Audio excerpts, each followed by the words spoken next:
panel du jour, Christine Saint-Pierre, ex-ministre libérale, Stéphane Bergeron, député fédéral, mais je précise que vous ne serez pas candidat aux prochaines élections. Et Louise Blais, ex-ambassadrice du Canada aux Nations unies. Bonsoir à vous trois. Bonsoir. Donc, on sent un retour un peu du parfum électoral à Ottawa. Demain, les conservateurs, je le disais, organisent là, ce grand rassemblement. Est-ce qu'on doit voir ça comme un lancement de campagne officieux, Christine Saint-Pierre? Les choses risquent effectivement de s'accélérer parce que certaines sources disent que M. Mark Carney, s'il prend le leadership du Parti libéral du Canada, va vouloir déclencher des élections assez rapidement. Et je pense aussi que M. Poilievre doit, comme vous l'avez bien dit, recadrer son message.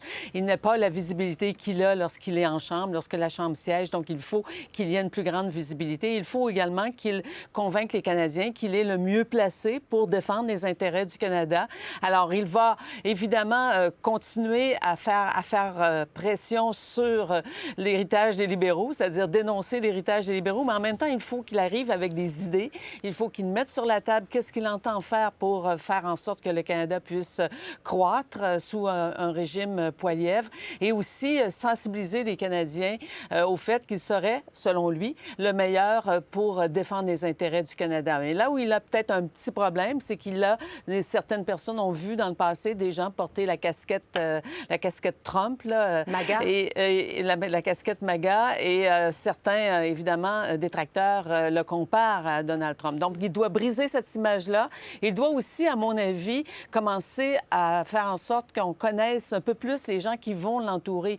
Il peut être premier ministre du Canada, peut-être, mais un premier ministre a besoin aussi d'un cabinet, alors, qui pourrait être son ministre de la Défense, par exemple, son ministre des Finances ou sa ministre des Finances. Alors, il faut qu'il commence à déployer l'équipe qu'il aura autour de lui. Mais ça risque de s'accélérer assez rapidement.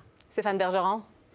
Bien, au-delà des gens qui vont l'entourer, il faut également qu'ils nous disent qu'est-ce qu'il entend mettre de l'avant comme projet, comme politique. Jusqu'à présent, il avait surfé sur des slogans. Nous avions prophétisé que ça pourrait faire un temps, mais que ça ne tiendrait pas la route jusqu'à une campagne électorale. On n'est même pas rendu à la campagne électorale. Et voilà que les slogans ont déjà fait leur temps. Et là, il nous en propose un autre. Il nous propose d'abord le pays brisé. C'est un peu étonnant d'avoir prétendu que le Canada était un pays brisé pendant tous ces mois. Et maintenant, de dire qu'il faut mettre d'abord le Canada. Mettre le Canada d'abord. D'aucuns voudront dire qu'il veut mettre de l'avant ce pays brisé. Donc, je pense que M. Poilievre n'avait pas vraiment le choix de recadrer un peu le discours. Il n'avait pas vraiment le choix non plus de faire une démonstration de force. Je pense que c'est l'objectif de ce grand rassemblement parce qu'il est en chute dans les sondages face à la montée de M. Carney. Et donc, il doit trouver le moyen de trouver un nouveau souffle d'ici le déclenchement de la campagne électorale pour espérer gagner ce pouvoir qu'il convoite tant depuis si longtemps. Louise Blais? Oui, bien, c'est vrai que tout le contexte a complètement changé, donc il faut qu'il s'adapte. Les Canadiens sont allés d'être choqués ou en colère contre les libéraux et le premier ministre Trudeau. Maintenant, cette colère-là, elle vise plutôt Donald Trump. Alors, on sent les Canadiens vouloir travailler ensemble et le discours très négatif de Pierre Poilievre jusqu'à maintenant, je pense que sonne un peu faux. On veut vraiment une vision pour le Canada, on veut de l'espoir, on veut un Canada fort. Et je pense que ce week-end, ça va être très important pour lui de mettre ça de l'avant. Il a jusqu'à maintenant hésité à faire partager ses politiques de peur de se les faire voler, peut-être. Il y en a quelques-unes qui ont été reprises, d'ailleurs, là, par les libéraux, parce qu'on sent vraiment, et c'est ça qu'il faut attendre. Il est un peu tôt, là, pour dire que vraiment, les choses vont pas bien pour les conservateurs, parce que il y a des choses de base qui n'ont pas changé. Et on voit que les libéraux cherchent à refaire l'histoire, à changer les politiques qu'ils ont mis en place et qu'ils voulaient mettre en place, et dire maintenant, ben non, il faut tout changer. Est-ce que c'est vraiment crédible auprès de l'électorat? Ça reste à voir. Et c'est vrai qu'on vient toujours avec la question qui est la meilleure personne pour transiger avec Donald Trump. Et c'est vrai qu'en ce moment, le CV de Mark Carney séduit, mais est-ce que vraiment ce CV-là fait en sorte qu'il va être capable de défendre les intérêts, c'est pas encore complètement prouvé. On y reviendra aux libéraux puis à la course à la direction qui n'est pas terminée encore. J'aimerais qu'on parle de ce rassemblement de demain d'abord. À qui il doit s'adresser, Pierre Poilievre, demain, Christine Saint-Pierre? Il doit s'adresser à tous les Canadiens. Bien sûr, ses partisans, ses militants, mais il doit s'adresser à tous les Canadiens. Demain, c'est l'anniversaire, le jour du drapeau. Alors, probablement qu'il va y avoir beaucoup de drapeaux rouges un peu partout lors du rassemblement. Mais aussi, il y a eu un appel qui a été lancé par l'ancien premier ministre pour dire qu'il faut montrer vraiment de façon visuelle ce patriotisme canadien. Il doit évidemment, et on le dit, on le redit, faire la démonstration qu'il a la stature d'un premier ministre, qu'il a les habits, qu'il peut porter les habits d'un premier ministre. Il doit aussi montrer, un peu comme le disait Louise, un peu plus ses idées, mais aussi un côté un peu plus givré, je dirais. Attaquer, ça fait un temps. Mais maintenant, il faut aller vers l'espoir. Il faut aller vers un message qui va être rassembleur pour l'ensemble de la population. Stéphane Bergeron? Bien, assurément qu'il s'adresse à ses supporters dans un premier temps. Il veut rassurer les troupes, leur démontrer qu'il est en contrôle du message, qu'il sait s'adapter pour faire face aux changements de conjoncture. La conjoncture, clairement, est en train de changer. Mme Blais disait que les fondamentaux restent les mêmes, c'est vrai, mais il n'en demeure pas moins qu'il y a des changements assez importants au niveau des préoccupations des Canadiennes et des Canadiens présentement qui voient ce qui se passe et qui s'inquiètent des menaces du voisin américain. Puis ensuite, évidemment, il s'adresse aux Canadiens et aux Canadiennes, démontrer qu'il a une alternative intéressante à proposer aux libéraux. Les libéraux qui, effectivement, tendent à adopter, à épouser certaines des idées qu'il a promues au cours des derniers mois. Donc, il faut qu'il puisse faire la démonstration qu'à choisir entre la copie et l'original, il vaut peut-être mieux choisir l'original. Et évidemment, on va assister à une belle manifestation de patriotisme canadien. C'est d'ailleurs très amusant, encore une fois, de voir les fédéralistes canadiens redécouvrir les vertus de l'indépendance. Dans tout ce contexte-là, oui, en effet. Madame Blais, on le disait tout à l'heure, comme ça ne siège pas à Ottawa, il n'a pas la visibilité qu'il a généralement, Pierre Poilievre, les conservateurs qui essaient de se faire voir. En même temps, il s'est retiré un peu pour justement réaligner cette stratégie parce que depuis le départ de Justin Trudeau, bien, effectivement, il faut qu'il change sa cible. S'il n'y avait pas tant de monde demain à son rassemblement, qu'est-ce que ça peut vouloir envoyer comme message? Bien, écoutez, moi, je peux pas vraiment prévoir les foules. On ne va pas jouer la game de Donald Trump, qui dit toujours la quantité des foules. Mais je veux revenir sur un fait. Oui, la foule. Mais je veux revenir sur un fait. C'est jusqu'à maintenant, ce qu'on n'a pas vraiment entendu de Pierre Poilievre, c'est sa vision des relations internationales. Il n'a pas mis l'accent sur ça, parce que par le passé, bien entendu, c'est pas ça qui élit un premier ministre. C'est les causes domestiques qui sont importantes. Mais là, on est dans un tout autre cas de figure. On se retrouve un petit peu là, comme on était en 84, quand la campagne a eu lieu sur le libre-échange. C'est une campagne là, qui met les États-Unis au centre. Puis on n'a pas vraiment entendu la position de Pierre Poilievre. Puis il ne s'est pas démontré, il n'a pas fait de voyage à l'étranger comme tel. Il n'est pas allé à Washington, il n'est pas allé aux États-Unis, qu'on sache, dans la dernière année. On n'a pas l'impression qu'il a développé des contacts avec les républicains et même les démocrates. Alors, il y a cette incertitude-là qui plane en ce moment. Et je pense qu'il a été sage à un certain point, de pas trop, et il l'a dit, puis je pense qu'il est d'accord, il a raison de le dire, on a toujours un premier ministre à la fois.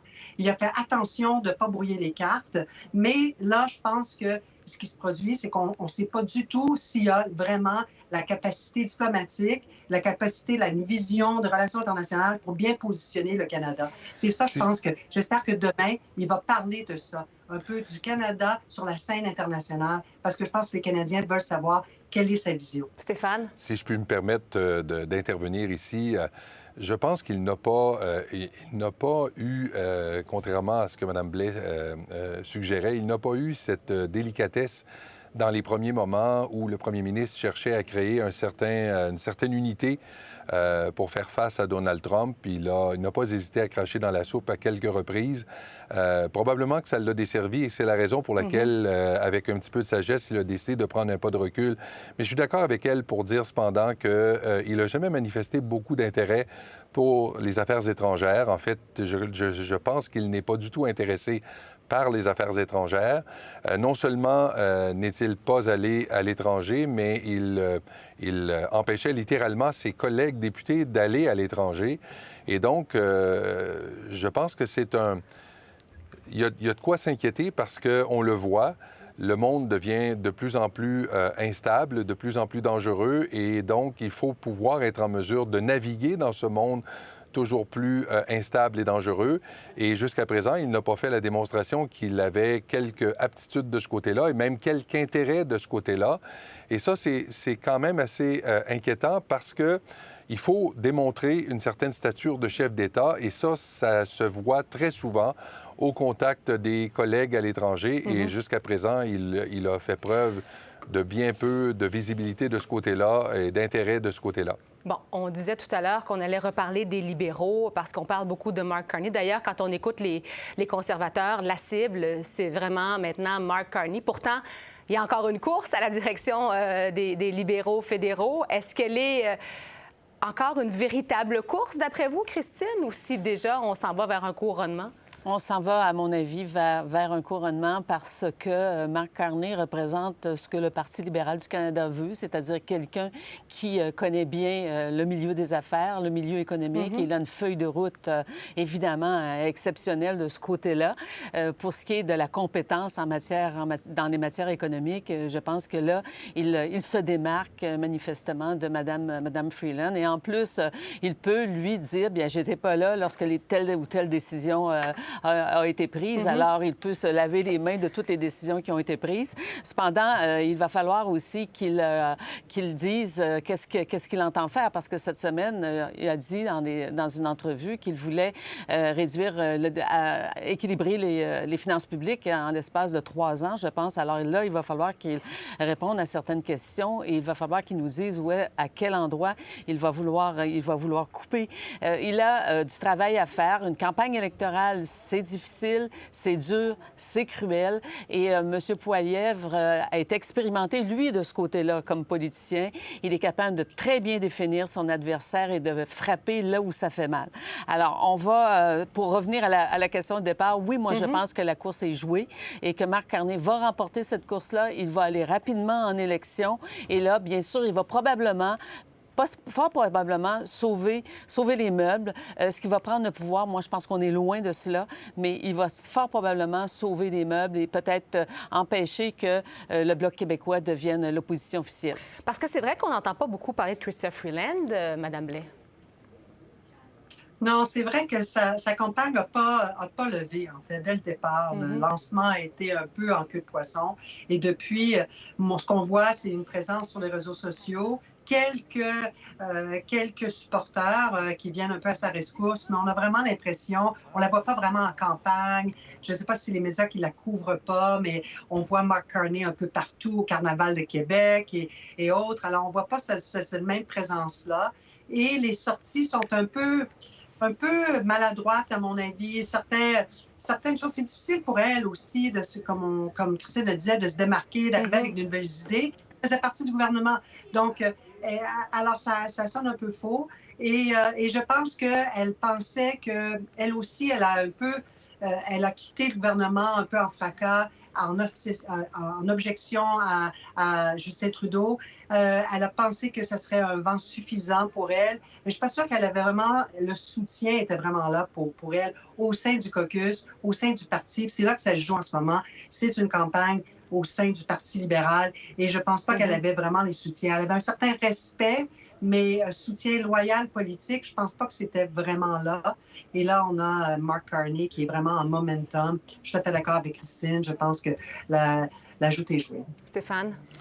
Je sais d'expérience que, comme le disait Babe Ruth, c'est pas fini tant que c'est pas fini. Aha. Mais le problème, c'est que Mme Freeland commence à manquer de temps. La campagne... C'était déjà court comme campagne. C'était puis là... déjà court comme campagne. On approche, il reste moins d'un mois avant le couronnement du nouveau chef du Parti libéral et donc du nouveau premier ministre du Canada. Et donc, l'avance semble à ce stade-ci insurmontable. Cela dit, ce qui se joue actuellement, c'est peut-être pas tant la direction du Parti libéral que l'élection fédérale. C'est-à-dire que Mark Carney a l'occasion de se faire voir, de se faire valoir, de faire connaître ses idées. Et jusqu'à présent, je dois dire qu'il bénéficie d'une partie gratuite, dans le sens où il y a comme une vague d'affection de l'électorat à son endroit, sans qu'on sache véritablement qui il est, sans qu'on sache véritablement qu'est-ce qu'il propose. Et sans expérience politique non plus? Eh bien, sans expérience politique, effectivement. Et donc, je pense que le test du réel risque de s'avérer peut-être un peu plus brutal que ce qu'il vit présentement comme espèce de, je dirais, de lune de miel avec les militants libéraux. Ça risque d'être un petit peu plus corsé lorsque viendra l'affrontement avec les chefs des autres formations politiques, où là, il va devoir se définir, il va devoir dire qu'est-ce qui le différencie du Parti conservateur, parce qu'effectivement, comme le soulignait Christine, lorsqu'on propose l'austérité aux Canadiens, aux Canadiennes, on cherche à voir qu'est-ce qui différencie véritablement le Parti libéral du Parti conservateur. Il n'y a pas si longtemps encore, on se demandait ce qui différenciait les libéraux des néo-démocrates, et là, on commence à se demander ce qui différencie les libéraux du Parti conservateur, et je ne suis pas sûr, en bout de piste, que ça va nécessairement le servir, mais ça, on le verra d'ici peu. Et on va assurément s'en reparler. Christine, Stéphane, Louise, merci beaucoup. Au revoir. Au revoir. Au revoir.